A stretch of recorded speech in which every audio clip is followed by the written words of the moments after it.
Hello friends, welcome back again in E notes. तो unit 4 हम पढ़ रहे थे हीट एंड मास ट्रांसफर का, that is heat exchanger. Part 4 में हम पढ़ने जा रहे हैं ओवरऑल हीट ट्रांसफर कोफिशिएंट। तो चलिए शुरू करते हैं। चलिए, ओवरऑल हीट ट्रांसफर कोफिशिएंट क्या है, ठीक है। तो ये जो टॉपिक हम अभी पढ़ने जा रहे हैं इस यूनिट का, इसी टॉपिक पे लगभग सारे न्यूमेरिकल्स ये टॉपिक से रिलेट करते हैं। जितने न्यूमेरिकल्स आपको मिलेंगे, हर एक न्यूमेरिकल ये टॉपिक से आपको रिलेट कराएगा। तो आपको क्या करना है, इसके लिए आपको ये चीज़ अच्छा पता होना चाहिए, ठीक है।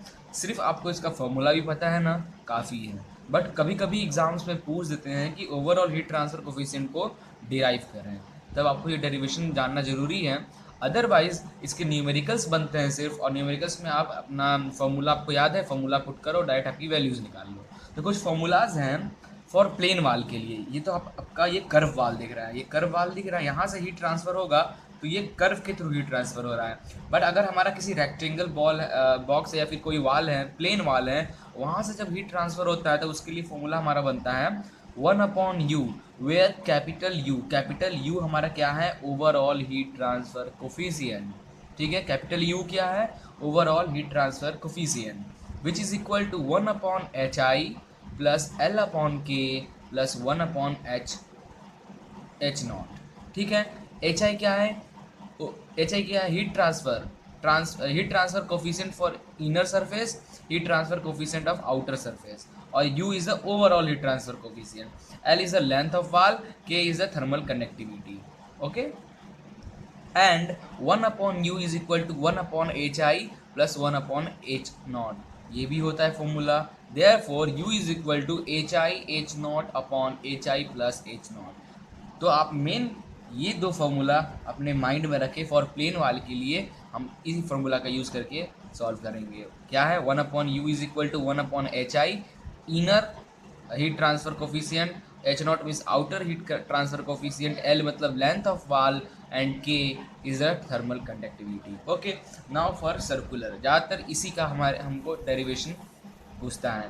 तो अगर आपका कोई वाल कर्व है, मीन्स साइलेंट्रिकल है, अंदर आपने सोर्स हीट रखा है, तो उसमें कैसे हीट ट्रांसफ़र होता है हमारे साइलेंट्रिकल में, उसकी ओवरऑल हीट ट्रांसफर कोफिशिएंट क्या होती है, ये देखेंगे। तो ये फिगर बनाना, ये वाल है, ठीक है, ये वाल है। ये वाल के इस एंड पे T1 टेम्परेचर, इस एंड पे T2 टेम्परेचर। इसके आगे हमने एक एम्बियंट क्या बोलते हैं इसको, कॉलम बना के रखा है, जो कि इस एम्बियंट जो अंदर वाला लाइन है ना, इसका टेम्परेचर है TA, और ये बाहर वाले का टेम्परेचर है TB। अब यहाँ से सोर्स हम मान रहे हैं, ठीक है। देयरफॉर यहाँ से ये है, ये वाल का जो लास्ट वाला ये R0, ये वाल का इनर RI, ठीक है। Outer radius, inner radius, H I is the inner वाल का, वाल के इनर का हीट ट्रांसफर कोफिशिएंट, आउटर का heat transfer coefficient H not, okay. Clear हो गया ये।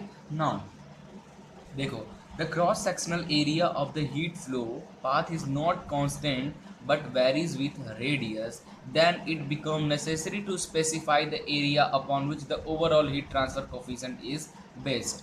क्या बोल रहा है कि अगर क्रॉस सेक्शन एरिया आपका चेंज होते जा रहा है, मतलब जैसे रेक्टेंगुलर वाल में क्या था कि क्रॉस सेक्शन एरिया सेम था, तो वहाँ तो आप इन्हें ईजिली अपने फॉर्मूला ये बता दिया कि ओवरऑल हीट ट्रांसफर कोफिशिएंट ये हो गया। बट जब आपका सर्कुलर वाल होता है, उसकी क्रॉस सेक्शन हर एक पॉइंट पे चेंज हो रहा है, अकॉर्डिंग वेरी हो रहा है due to radius, at that condition आपको बहुत ज़रूरी है जानना कि ओवरऑल हीट ट्रांसफर कोफिशिएंट कहाँ पे बेस्ट है, ठीक है। So thus depending upon the whether the inner and outer area surface specified to different value for U are specified. Therefore हमारा इस कर्व टाइप का शेप का जो होता है, उसमें दो टाइप का हमारा ओवरऑल हीट ट्रांसफर कोफिशिएंट आता है, या फिर हम निकालते हैं, एक इनर सरफेस एरिया के लिए, एक आउटर सरफेस एरिया के लिए, ठीक है। देयरफॉर क्यू आई कितना हीट ट्रांसफर हो रहा है फॉर इनर सरफेस पे, U I A I T A minus T B. ये फॉर्मूला याद होगा ना, स्टार्टिंग में मैंने बताया था heat transfer with overall coefficient का relation. Q I means heat transfer rate in inner surface is equal to U I overall heat transfer coefficient at inner area surface T A minus T B. Inner की बात कर रहे हैं तो T A minus T B ये हो गया, और क्यू आउटर के लिए क्या हो जाएगा, U outer U naught A naught T A minus T B, same, ठीक है। क्योंकि हम यहाँ पे इनर और आउटर इसकी बात कर रहे हैं, तो inner T A minus T B. यहाँ टेम्परेचर और ऑब्वियसली यहाँ सोर्स है, तो यहाँ से हीट आया फिर यहाँ जा रहा है, तो हीट यहाँ पे 40 डिग्री सेल्सियस होगा। अगर हीट यहाँ पे 40 डिग्री सेल्सियस होगा तो वाल से क्रॉस होते होते यहाँ पे 20 डिग्री सेल्सियस हो जाएगा। ठीक है, ऐसे बनता है ग्राफ हमारा। ठीक है, ये यहाँ होना चाहिए। ठीक, now where here ui the inner overall heat transfer coefficient based on the inner surface area ai and u naught is the outer overall heat transfer coefficient based on the outer surface area a naught। clear? Okay, तो ऐसे derivation हमें करना है। Therefore inner surface area cylinder का surface है तो 2 पाई R L होता है ना, 2 पाई आर एल। तो फॉर इनर तो रेडियस आई ले लिया, आर आई ले लिया। आउटर के लिए 2 पाई आर नॉट एल। एरिया हमने कंसिडर कर लिया। नाउ अंडर कंडीशन, अब हम कंडीशन लगाने वाले हैं। From A to A convective process, तो हमने बताया था, हम लोग चैप्टर पढ़ रहे हैं हीट एक्सचेंजर। तो हीट एक्सचेंजर में हमारा जो रीजनरेटर्स वगैरह में क्या था, रीजनरेटर कैसे काम करता है, पहले कन्वेक्टिव, बिटवीन हॉट फ्लूइड और वाल के बीच में कन्वेक्टिव, वाल में कंडक्शन, और वाल से फिर कोल्ड फ्लूइड का जो हीट एक्सचेंज होता है उसे हम बोलते हैं कन्वेक्शन। तो यहाँ पे आप देख रहे हो, यहाँ पे जो टेम्परेचर है एट सेक्शन हमने क्या लिया, A1, इन दोनों के बीच में, A से 1 के बीच में क्या हो रहा है, ये हमारा फॉर एग्जांपल ये हमारा कोल्ड फ्लूइड है और ये सरफेस है, ये हॉट फ्लूइड है और ये सरफेस है। तो इन दोनों के बीच में हीट ट्रांसफर कैसे हो रहा है, कन्वेक्टिव प्रोसेस, ओके, कन्वेक्शन के थ्रू। Therefore at this Q is equal to HI, for inner के लिए AI TA minus TB। TA का टेम्परेचर ज़्यादा होगा और कम होगा, इसलिए TA minus T1। Okay, therefore TA minus T1 is equal to Q upon HI AI। This is equation number 1 where HI is the inlet heat transfer coefficient. Okay, now from A to 2, from 1 to 2 conduction process. वाल आ गया, वाल में क्या होता है, वाल में कैसे हीट ट्रांसफर होता है किसी भी दीवार में, किसी भी सॉलिड बॉडी में, with the help of conduction. तो कंडक्शन हीट प्रोसेस हो रहा था। कंडक्शन हीट प्रोसेस का फॉर्मूला क्या होता है, Q is equal to 2 pi KL। ये फॉर्मूला आपको कहाँ से मिला, ये फॉर्मूला यूनिट 2 जब मैं आपको पढ़ा रहा था वहाँ पे सरफेस के लिए कंडक्शन प्रोसेस में अगर सॉलिड सरफेस है, वाल है, उसमें हीट ट्रांसफर कितना होगा, अगर सर्कुलर है तो कितना होगा। सर्कुलर के लिए हमारा जो आया था हीट, सर्कुलर वाल है तो हीट ट्रांसफर जो रेट है वो ये फॉर्मूला बना था 2 pi KL T1 minus T2 ln R not by RI। ये फॉर्मूला, क्योंकि हमने ए टू कन्वेक्शन, और कन्वेक्शन का फॉर्मूला क्या होता है, Q इंटू कन्वेक्शन के लिए अगर कन्वेक्शन हो रहा है कहीं पे, वहाँ का आपको हीट ट्रांसफर निकालना है तो आँख बंद करके फॉर्मूला लिख देना HI AI TA minus T1 किसी भी सर्फेस के लिए। But in case of conduction में अगर आपका स्ट्रेट, एक नॉर्मल स्ट्रेट आपका है तो उसके लिए अलग हीट ट्रांसफर, कर्व सरफेस का है तो अलग हीट ट्रांसफर। ठीक है, ये कर्व सरफेस है, कंसेंट्रिक वाला है, तो इसके लिए ये heat transfer. Therefore T1 minus T2, तो ऑब्वियसली ऐसे ट्रांसफर हो रहा है हीट T1 से T2, तो T1 ज़्यादा होगा, T2 कम होगा, और वैसे T2 ज़्यादा होगा, TB कम होगा। टेम्परेचर भी धीरे धीरे ट्रांसफर हो रहा है। देयरफॉर T1 माइनस T2, तो एक तरफ रखो, बाकी टर्म्स को इधर कर दो। This is equation number 2। Okay, now from 2 to A convective process, same, फिर वाल से कोल्ड लिक्विड की तरफ कन्वेक्शन हो रहा है। Therefore Q is equal to H, अब आउटर पे आ गए तो H naught A naught T2 minus TB, where H naught is the outlet heat transfer coefficient. Therefore T2 minus TB is equal to Q upon H naught A naught. This is equation number 3.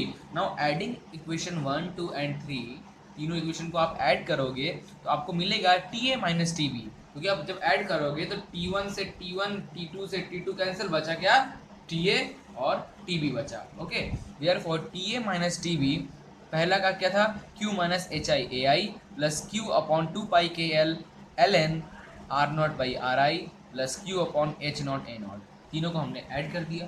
ठीक है, clear यहाँ तक? ठीक है, बहुत easy है, बस खत्म ही होने वाला है। Now therefore Q is equal to TA minus TB upon bracket में 1 upon HI AI plus 1 upon Q को हमने क्या किया, इस इक्वेशन कैसे बदल गया, क्या किया हमने, इस इक्वेशन से Q को कॉमन लिया और एक तरफ कर दिया, बाकी सारे टर्म्स को उधर चेंज कर दिए। तो हमने ये किया था, हमें ये इक्वेशन मिला। ठीक है, समझ में आ रहा है ना इक्वेशन, सेम इक्वेशन मैंने ट्रांसफर कर दिया। This is equation number 4। Now we know that QI is equal to UI AI TA minus TB। Therefore Q I is equal to T A minus T B, U I A I इसको नीचे भेज दो तो 1/UI/AI हो जाएगा। तो देखो अब कंपेयर करेंगे, कंपेयर ये इक्वेशन 5 और इक्वेशन 4 को कंपेयर करोगे तो Q Q same, T A minus T B same, ये वाला पार्ट हमारा जो है 1/UI/AI है। तो हम लिख सकते हैं कि 1/UI/AI इज इक्वल टू ये नीचे वाला part 1/HI/AI plus ln R0/RI outer radius inner radius upon 2πKL plus 1/H0 लिख सकते हैं।